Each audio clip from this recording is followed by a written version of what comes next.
Hi there, Hawk Robinson with rpgresearch and other projects. So, people are asking what I thought of the Knights of Badassdom movie after all these years finally released. My girlfriend and I and some other friends went and saw it Friday when it was here in Spokane at the Magic Lantern Independent Theater. For years and years and years we've been waiting for it to be released since it was actually shot here in Spokane, and because it had to do with live action role-playing. Now, I knew up front that it was actually also a comedy horror film, so, you know, that right there, I modified my expectations significantly. And basically my overall experience, and I'll get a little detail afterwards with spoilers, but my overall experience, I agree with someone who did a local, they gave it 2 out of 5 stars, but that depends heavily on the audience. So, I enjoyed the LARP aspects and the comedy aspects, and I'd say the actors were all pretty strong in their delivery of their characters and their timing, etc. I'm not a big horror film fan. I'll watch them with my kids and stuff, and they don't really scare me, and I've heckled a fair number of horror films. I remember making fun of a really bad one called Witchboard a long time ago in the 90s. I managed to get the whole audience laughing at the film, even though, as far as I know, it wasn't intended as a comedy. But anyway, this is definitely a horror film with lots of gratuitous gore. They definitely had fun with the blood special effects, etc. It really, my understanding is this underwent another re-edit, but just before release. It was quite short. It was only about 85 minutes or so. And it feels like about midway through, all of a sudden it just jumps. It's daylight, and they're heading back to the park, and all of a sudden it's nighttime. And you feel like a whole bunch has just been cut from the film, and it's a really jagged cut. And I don't know what was cut, but the transition was really rough and really not smooth. And you really feel like a lot was lost, because they quickly accelerated into the action part of the movie with all the gratuitous blood. It was interesting when, you know, a lot of people, you know, said ooh and ah and ouch when various characters were killed off. But the most empathetic response was from when the Peter Dinklage, so spoilers, when the Peter Dinklage character was killed, or was he? Anyway, was killed. Everybody in the audience was like, no, not him, no, because everybody was really enjoying him. So, if you like gratuitous, gory horror films that have a pretty good sense of humor, and you like LARPing, then you'd probably give it a lot more than just 2 stars. If you don't care for horror films in that genre of high school, early college student level attitude, then you're probably not going to care for it. I did have a variety of I had 2 of my sons, 14 now and about 16, and my girlfriend, and we're in our 40s, and a friend who's a bit older than me, and then his son. I was surprised.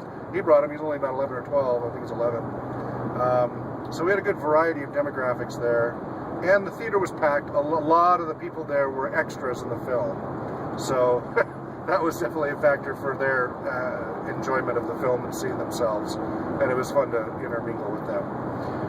If you're there to see it for the LARP aspect, it's okay. You know, at least it starts out covering some of it. And I do like that they kind of focused on the fun part of it rather than getting hung up too much on mechanics, etc. But they also did a quick little rundown of the mechanics, and I like the little CGI they added to simulate when points are being made, etc. So that was nice that they threw in a quick little instructional thing, but without being too kludgy on that. The main characters were enjoyable in what they did. Definitely enjoyed what Peter Dinklage was doing, and his reprise at the end was fun.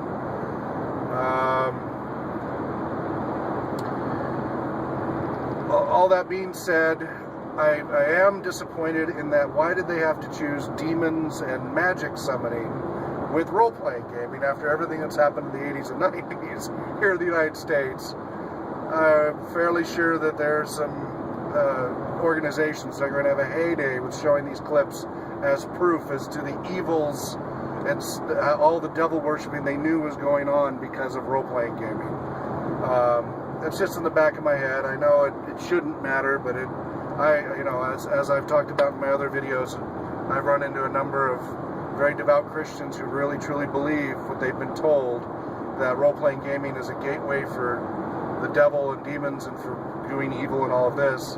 And this film does not does not help as far as trying to, you know, point out that no, it has nothing to do with that. It's a little thing in reality, but just something I just kind of went, oh, great. We're going to hear backlash on this one. But it was, again, until I got to the horror side of it, I was enjoying it. The humor was pretty good clip, and you cared enough about the characters to see what happened next. And I like the little, for those of you who remember the original A-Team, I haven't seen the remake. Whenever B.A. Baracus, Mr. T's character, they need him to fly or something, they'd have to knock him out before he could go.